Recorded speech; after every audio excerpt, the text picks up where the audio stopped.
नमस्कार। शुरू करते हैं अनुपात समानुपात का क्वेश्चन। पहला क्वेश्चन क्या है? 3045 को दो भागों में 3:4 के अनुपात में बांटिए। मैंने आपको क्या बताया था कि ये जो अनुपात रहता है वो क्या रहता है? वो रहता है दो संख्याओं का तुलनात्मक मान रहता है। तो मतलब कि कोई दो संख्या जो है दो भाग में बांटने बोल रहा है तो उन दोनों का ये तुलनात्मक मान दिया हुआ है कि वो तुलना में एक 3 के अनुपात में था, एक 4 के अनुपात में बटा हुआ है। तो हम उसको क्या करेंगे, इसको तुलना दिया हुआ है, हमको संख्या तो नहीं पता है, तो इसी तुलना को हम संख्या में मान लेते हैं। कैसे मानेंगे? तो माना कि पहला भाग क्या हो जाएगा 3x, तो दूसरा भाग क्या हो जाएगा? दूसरा भाग 4x, क्योंकि ये तुलनात्मक मान था दो संख्याओं का। तो हम उन दोनों संख्याओं को ही संख्या मान लिए कि एक संख्या अगर तुलना में 3:4 था तो मतलब कि वो संख्या भी कुछ उसी का गुणज होगा जिसमें दोनों में x को एक संख्या गुना कर दिए। तो हम क्या किए, पहला संख्या को माने 3x और दूसरा को मान लिए 4x। अब क्या बोला है कि ये जो 3045 है इसी को दो भाग में बांटा गया, मतलब कि वही दो भाग क्या हो गया, पहला भाग 3x हो गया 4x। मतलब कि अगर इन दोनों को जोड़ देंगे तो क्या ये इसको बराबर हो जाएगा, क्योंकि ये तो इसी को बांट के इतना इतना किया है, जो दोनों भाग था उसी का मान था ना। तो हम यहाँ पे जोड़ते हैं, क्यों? क्योंकि यहाँ पे ये तो इसी को इसको अगर जोड़ेंगे तो वही फिर आ जाएगा मेरे पास। तो प्रश्न से क्या बोला है, 3x + 4x = 3045। ये जोड़ आपको समझ आ रहा है ना? अनुपात दिया था, मतलब दो जो पार्ट था उन दोनों भागों का वो अनुपात था कि ये दोनों एक दूसरे की तुलना में 3:4 के अनुपात में है।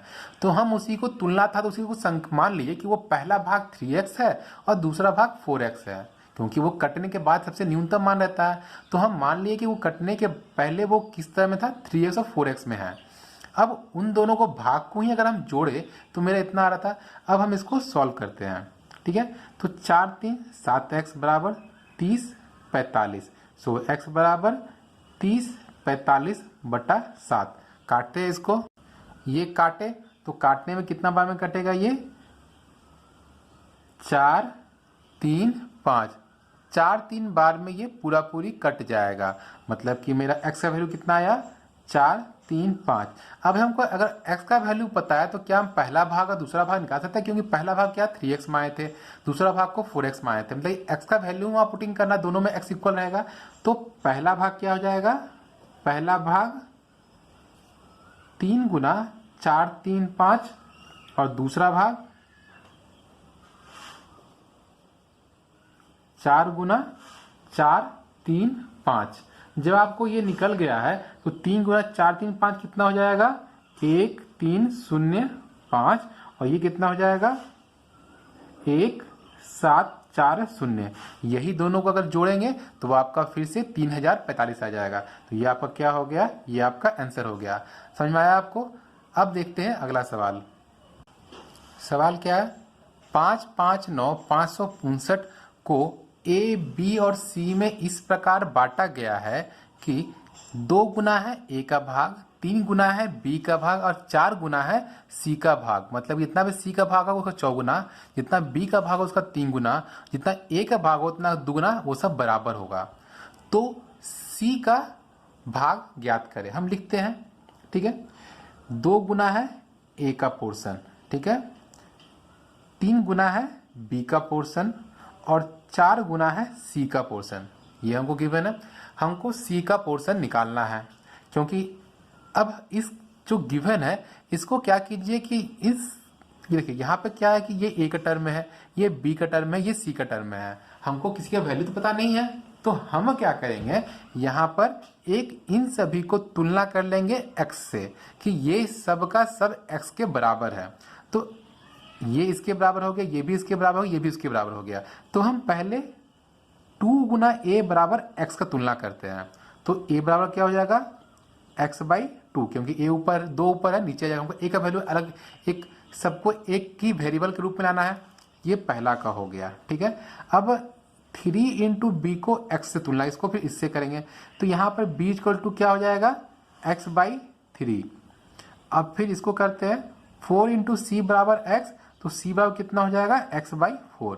देखिए अब क्या तीनों का तीनों एक ही वेरिएबल के टर्म में आ गया, ये x/2 में आ गया, ये x/3 में आ गया, ये x/4 में। यहाँ पे a b c सब अलग था, अब क्या हो गया, सब x के रूप में आ गया, मतलब सबका वैल्यू एक वेरिएबल में आ गया है। अब हम क्या करेंगे कि a/b/c मेरा कितना निकला, x/2 x/3 x/4 निकला है मेरा। ठीक है, इसको मेरा एक बिना फ्रैक्शन का लाना है। तो बिना फ्रैक्शन का लाने का तरीका क्या होता है कि जो नीचे का जितना भी संख्या है उनका लसा निकालिए। तो 2, 3 और 4 का लसा कितना होगा, 2, 3 और 4 का मैंने क्या बोला था, जो सबसे बड़ा संख्या रहेगा उसका वैसा गुणज जो सबसे कट जाए। तो 4 तिया 12 होगा, वो सबसे कट जाएगा, तो एलसीएम कितना हो जाएगा, एलसीएम इसका 12 हो जाएगा। ठीक है, अब हम इसको अलग अलग गुना करते हैं। x/2 into 12 is to x/3 into 12 is to x/4 into 12। 2 छक 6x, 3 चौका 4x और 4 तिया 3x। ये मेरा क्या निकल गया, a/b/c का वैल्यू मेरा अब यहाँ से मालूम चल गया। ठीक है, जब a b c का वैल्यू हमको पता है, अब निकाल चुके हैं हम एक x के अनुपात में वेरिएबल टर्म में, तो क्या इन सभी को जोड़ेंगे तो क्या वो पहले वाले संख्या के बराबर नहीं होगा। हम ट्राई जोड़ते हैं उसको, 6x plus 4x plus 3x, ये a का भाग है, ये b का भाग है, c का भाग है। सभी को जोड़ेंगे तो किसके बराबर होगा, क्योंकि वो 5 5 9 559 के ही तोड़ के किए थे ना, a और b c को बांटे थे हम, तो हम इसको तोड़ के कर दिए। तो 6 4 10 3 13, 13x बराबर 5 5 9। सो x बराबर 5 5 9 बटा 13, 13 चौके 52 और 13 तिया 39, x बराबर कितना निकल गया, 43। अब हमको a b और c का वैल्यू पता 6x 4x 3x। अब अगर इन सभी को गुना कर देंगे x के जगह पर पुटिंग करके, तो क्या वो निकल जाएगा वैल्यू मेरा। लेकिन हमको निकालने क्या बोला है कि सिर्फ c का मान निकालना है। तो c का मान यहाँ से कितना है, 3x है। तो c इक्वल टू 3x, तो 3 गुना 43, 3 तिया 9 और 4 तिया 12, मेरा c का वैल्यू कितना होगा, 129। यहीं पे अगर हमको b का पूछे तो 4x रहेगा, 4 इंटू 43, a का पूछे तो 6 इंटू 43। समझ में आया कैसे बनाइए आपको। अब देखते हैं अगला सवाल। सवाल क्या है, शोभा और संतोष की मासिक आय का अनुपात 4:3 तथा खर्च का अनुपात मेरा 5:3 दिया हुआ है। दो तरह का अनुपात दिया हुआ, एक दिया हुआ है उनके आय का, इनकम का, एक दिया हुआ है उनके खर्च का, जितना ही वो मतलब खर्च कर दे रहे हैं, इन्वेस्ट कर दे रहे पैसा को अपना कहीं पर। तो हमको वो पता है कि खर्च कितना हुआ अनुपात में और आय कितना है। यदि वर्ष के अंत में प्रत्येक की बचत 150 रुपया हो, मतलब कि ये अब 150 रुपया क्या है, पूरे साल भर का खर्च है, तो शोभा की मासिक आय ज्ञात करें। ये यहाँ गलती हो गया है, यहाँ पे गलती हो गया, ये वर्ष की जगह पे ये मास होगा, क्योंकि यहाँ पे हम सब मास ले चले थे, तो यहाँ भी मास ही लेना है, महीना लेना है। ठीक है, अब हमको पता है खर्च का, तो हम इसको मानते हैं, माना कि शोभा का आय, ये अनुपात दिया हुआ दोनों आय का, तो हम दोनों का आय का अनुपात को ही एक एक करके मान लेते हैं। एक को मान लिए 4x, एक को मान लिए संतोष का आय का अनुपात कितना था, 3, तो ये 3x। अब इनका खर्च का अनुपात दिया हुआ, तो उसको हम y के टर्म मान लेंगे। तो खर्च का अनुपात, फिर शोभा का खर्च कितना दिया हुआ, 5:3 में, तो ये हो जाएगा 5y, और ये संतोष का कितना हो जाएगा खर्च, ये हो जाएगा 3y। अब आपको पता है कि आपके पास 5 रुपया आप कमाते हैं और 3 रुपया खर्च कर देते हैं, तो कितना बचता है आपके पास, 2 रुपया बचता है। मतलब कि इनकम पता है और अगर खर्च पता है तो बचत निकल जाएगा। और गिवन हमको क्वेश्चन में ही है कि बचत कितना है, 150 रुपया है। तो पहले लिखते हैं शोभा का, लिखते हैं शोभा का क्या है, शोभा का इनकम कितना है, 4x है, खर्च कितना है, 5y है, और कितना बचता है इसके पास, 150 रुपया। ये 150 उस संतोष के लिए भी है, ठीक है, ये एक मान लिए। अब संतोष संतोष का आय कितना है 3x, खर्च कितना है 3y, ठीक है। अब इसका भी बचत कितना है 150 रुपया, इसको 2 मान लीजिए। अब देखिए कि यहाँ पर हमको निकालना क्या है, आय निकालना है। तो जो चीज निकालना है हमको, वो चीज को हम नहीं काटेंगे। हमको ऐसे वैल्यू मेरा आई एक्स में दिया हुआ है, गिवन जो एक्स में सब मेरा है, तो एक्स वाई टर्म को हम नहीं काटेंगे, जो वाई वाई टर्म है उसको हम कोशिश करेंगे वो कट जाए मेरा। तो अगर इक्वेशन 1 को 3 से मल्टीप्लाई कर दे और इक्वेशन 2 को 5 से मल्टीप्लाई करके दोनों को घटा दे, तो क्या हो जाएगा मेरा, y का टर्म कट जाएगा। 5 3 15, y 15 हो गया, और 3 गुना 5 ये भी 15 हो गया, और घटाएंगे तो ये माइनस चेंज होकर कट जाएगा, ये भी 15 ये भी 15 सब कट जाएगा। तो हमको पहला क्या बोला, इक्वेशन 1 को 3 से मल्टीप्लाई करना है। मल्टीप्लाई करते हैं हम, कितना है 4x गुना 3 कितना हो जाएगा 4 तिया 12x, 5y है, इसको 3 से मल्टीप्लाई करेंगे तो 5 तिया 15y, और 150 को 3 से करेंगे तो 15 तिया 45। अगर कोई भी इक्वेशन को अगर किसी संख्या से मल्टीप्लाई करते तो वो संख्या उस इक्वेशन के सभी अंक से, जितने भी वहां पे गिवन डाटा है सबसे वो मल्टीप्लाई होगा, इससे भी होगा, इससे भी होगा, इससे भी होगा, ठीक है। अब इसी तरह यहाँ पे करते हैं, ये है 5 से करना है, 5 तिया 15x, इसको किए तो ये भी 5 तिया 15y, और 15 पचे 75, ठीक है। अब हम इसको क्या किए, इसको घटाने बोल रहे हैं। घटाने का हम क्या बोल रहे थे, अगर घटाएंगे तब वो साइन चेंज होता है, ये प्लस है तो यहाँ पर माइनस हो जाएगा, यहाँ माइनस है यहाँ प्लस हो जाएगा, यहाँ प्लस है तो यहाँ माइनस हो जाएगा। अब देखिए क्या क्या कट जाएगा। अब ये पहले वाला वैल्यू खत्म हो जाता है, अब जो आया यहाँ पर वो वैल्यू बचेगा, ये प्लस 15y है, ये माइनस 15y है, ये और ये कट गया। अब यहाँ पे क्या है 12x minus 15y, plus minus minus होगा, तो यहाँ पर 15 में से 12 कितना बचेगा 3x, लेकिन चिन्ह किसका आएगा, जो बड़ा होगा, बड़ा 15 है, साथ में चिन्ह क्या माइनस, माइनस रख दिए यहाँ पर। यहाँ पे 750 माइनस में है और 450 प्लस में है, माइनस करते हैं, 0 में से 0, 5 में से 5 गया 0, और 7 में से 3 4 गया, बचा 3, प्लस माइनस माइनस, और चिन्ह किसका, जो सबसे बड़ा हो माइनस। तो x इक्वल टू क्या हो जाएगा माइनस 300 बटा माइनस 3, माइनस माइनस कट गया, 3 100 बार में कट गया, तो x का वैल्यू में कितना आ गया, x का वैल्यू मेरे पास 100 आ गया। जब x का वैल्यू निकल गया है तो क्या y का वैल्यू हम निकाल सकते हैं, तो x का मान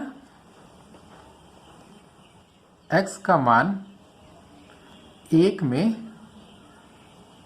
y का काम ही नहीं है, y का निकालेंगे क्यों, चलिए छोड़ते हैं इसको, फिर निकाल लेते हैं। x का मान 1 में रखने पर, इस तरह का सवाल अगर आएगा तो आप कैसे बनाएंगे वो जान लीजिए। यहाँ पर x का मान 1 में रखने पर, इक्वेशन 1 क्या था मेरा 4x माइनस 5y बराबर 150 था। अब x का वैल्यू कितना है 100 है, 4 गुना 100 माइनस 5y बराबर 150। जो वेरिएबल टर्म है उसको एक तरफ करेंगे, कोशिश करेंगे प्लस करने का, उनको पॉजिटिव साइन लाने का। हम इसको इधर कर देते हैं, तो ये 400 ये इधर था, इसको इधर किएंगे, माइनस 150 बराबर 5y, कितना हो जाएगा ये 5y इक्वल टू 0, 10 में से 5 गया 5, 3 में से 1 गया 2, तो y इक्वल टू कितना हो जाएगा 250 बटा 5, 5 पचे 25, ये y इक्वल टू मेरा निकल गया 50। देखिए आप x और y दोनों का वैल्यू निकालना सीख गए।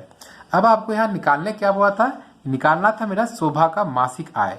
शोभा का मासिक आय कितना माने थे हम लोग, देखिए यहाँ पे शोभा का मासिक आय 4x माने थे, तो 4 इंटू एक्स कर देंगे, वहां पर यहीं पर हम करे थे इसको ब्रैकेट में। शोभा का मासिक आय कितना था 4x था, तो 4 इंटू एक्स कितना है मेरा 100, तो 4 गुना 100 400 रुपए, ये मेरा हो गया शोभा का इनकम। ठीक है, समझ में आया आपको यहाँ पे कैसे इक्वेशन सॉल्व करते हैं। अब देखते हैं अगला सवाल को। सवाल क्या है, एक मिश्रण में दूध और पानी का अनुपात 8:7 है। यदि मिश्रण में 11 लीटर और पानी मिला दिया जाए तो वह अनुपात कितना हो जाएगा 8:9 हो जाएगा। तो पहले मिश्रण में दूध की मात्रा ज्ञात कीजिए। मतलब कि दूध की मात्रा, ये पहले वाला अनुपात था 8:7, उसमें निकालना है, लेकिन हमको किसी वैल्यू पता नहीं है, तो हम इसको सॉल्व करते हैं एक एक करके मान के। हमको जो पहला जो रेशियो दिया था अनुपात, हम उसको लेके शुरू करते हैं। माना कि मिश्रण में पानी कितना बोला है, दूध और पानी का अनुपात, तो पानी बाद में है तो पानी यहाँ 7 है, तो ये मान लिए 7x। और दूध कितना बोला है मिश्रण में, दूध ये बोला है 8, तो ये हो गया 8x। ठीक है, हम इसको अनुपात में लिखते हैं। कितना है, दूध अनुपात पानी कितना बोला है 7, 8:7, हम इसको लिखते हैं 8x:7x। तो ये कितना लिख सकते हैं इसको, 8x/7x तो लिख सकते हैं, बट्टे में मतलब कि रेशियो में है, इसको लिख सकते हैं बट्टे में भी। अब इसी इक्वेशन में क्या बोल दिया है उसको कि यदि मिश्रण में 11 लीटर और पानी मिलाया जाता है, मतलब ये दूध था ये पानी था, अब बोल रहा है पानी जो था उसमें और मिला दिए, कितना 11 लीटर मिला दिए पानी और मिला दिए। अब क्या बोल रहा है कि ये मिला दिए, तो मिलाने के बाद फिर अनुपात बदली होगा, ये 8:7 था कुछ अनुपात था, लेकिन उसमें कुछ और पानी डाल दिए तो वो अनुपात चेंज हो गया। तो अनुपात चेंज होने के बाद कितना हो गया, 8:9 हो गया। ठीक है, अब अनुपात चेंज हो गया तो ये मेरा एक समीकरण के रूप में आ रहा है। हम इसको सॉल्व करते हैं, क्रॉस मल्टीप्लिकेशन दोनों में करेंगे तो ये क्या हो जाएगा, 8x/9 बराबर 8×7x+11। ठीक है, सॉल्व करते हैं इसको, 9×8=72x, 8×7=56x प्लस 88। ठीक है, अब यहाँ पर जो वेरिएबल टर्म है उसको एक तरफ, 72x माइनस 56x बराबर 88, 12 में से 6 जाएगा 6, और यहाँ से 6 में से 5 जाएगा बचेगा 1, 1x बराबर 88। ठीक है, यहाँ तक कोई दिक्कत। अब हम यहाँ से वेरिएबल टर्म को सिंगल करते हैं तो कितना आ जाएगा, 88/16। काटते हैं इसको, कितने बार काट, 4 से काट, 4 चौक 16 और 4 दूना 8, 4 दूना 8, और फिर कटेगा 2 दूना 4, 2 गुना 11, 11/2 मेरा x का वैल्यू आ गया। हमको क्या बोला था कि पहले वाले मिश्रण में, देखिए क्या क्वेश्चन लिखा हुआ है, पहले मिश्रण में दूध का अनुपात, पहले मिश्रण के अनुसार दूध कितना था मेरा 8x था, तो अब पहले में दूध कितना था 8x था, तो 8x लिखते हैं। x का वैल्यू कितना निकला है मेरा 11/2, 2 चौके 8, तो 4 गुना 11 44 लीटर मेरा पहले दूध था। ठीक है, ये मेरा आंसर हो गया। अब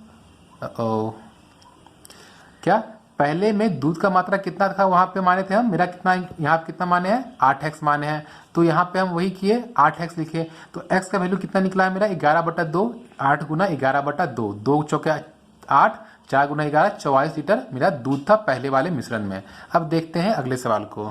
क्वेश्चन क्या बोल रहा है, एक थैले में 25 पैसे, 10 पैसे और 5 पैसे के कुछ सिक्के हैं जिनका अनुपात कितना दिया हुआ है कि एक जो 25 पैसा सिक्का वो 1 के अनुपात में है, 10 का वो 2 के अनुपात में है और 5 का 3 के अनुपात में है, और उन सभी को अगर मूल्य में जोड़ दे, मतलब सबको जोड़ दे अनुपात से करके, तो वो कितना बोल रहा है, वो 30 रुपया होता है सबको जोड़ जाड़ के।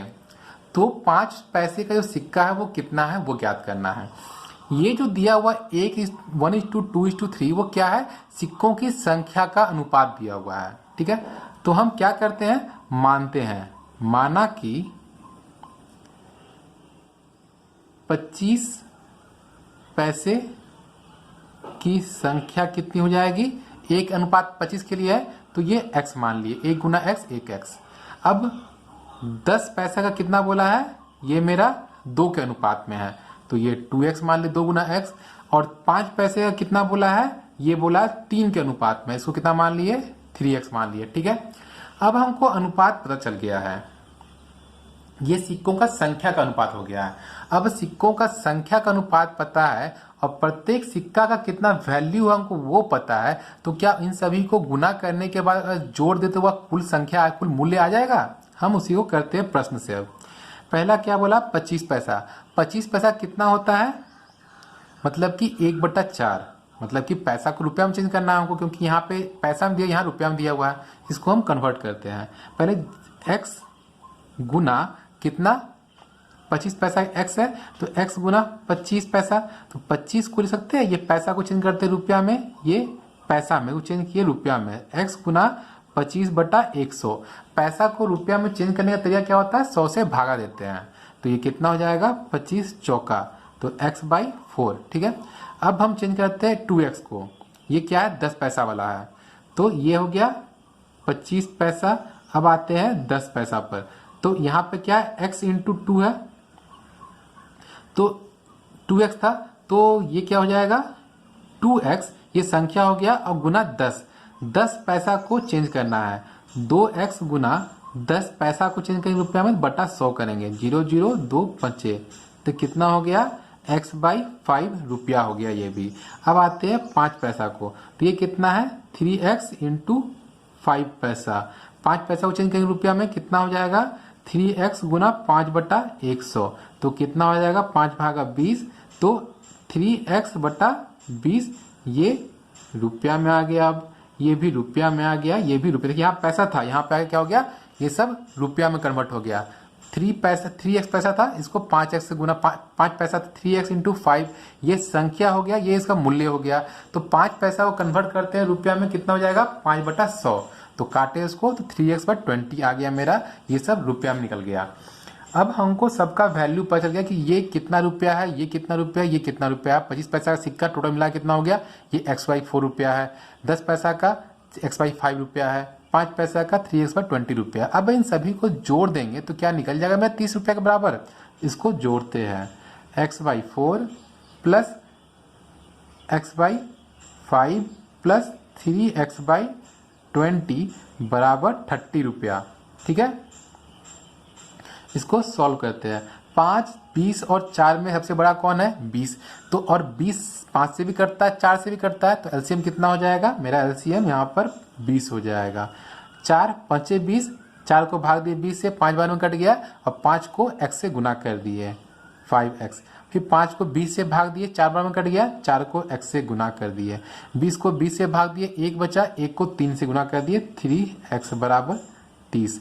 जोड़ते हैं इसको, कितना आएगा, 5 4 9, 9 3 12, 12x/20 बराबर 30।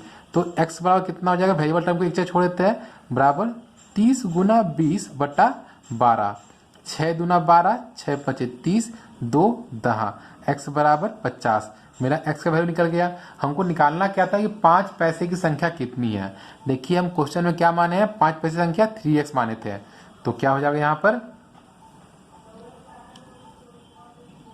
पैसे की संख्या, 5 पैसे की संख्या कितना था, 3x, तो 3 इंटू 50 कितना हो गया, 150 संख्या। 150 मेरा कि 5 पैसे का कितना है, 150 मेरे पास टोटल है। तो 5 पैसे संख्या 3x निकाल माने थे हम, तो 3 इंटू एक्स का वैल्यू पुटिंग किए 50, तो कितना आया 150, ये मेरा 150 हो गया, मेरा 5 पैसे की संख्या हो गई। आज की वीडियो में इतना ही। वीडियो अच्छा लगे, आपको समझ में क्वेश्चन अगर आ रहा होगा तो हमारे चैनल को सब्सक्राइब करें, वीडियो को लाइक करें और दोस्तों के साथ शेयर करें। वीडियो का PDF हमारे टेलीग्राम चैनल पे अवेलेबल है, जिसका लिंक डिस्क्रिप्शन में दिया हुआ है वीडियो के। Thank you.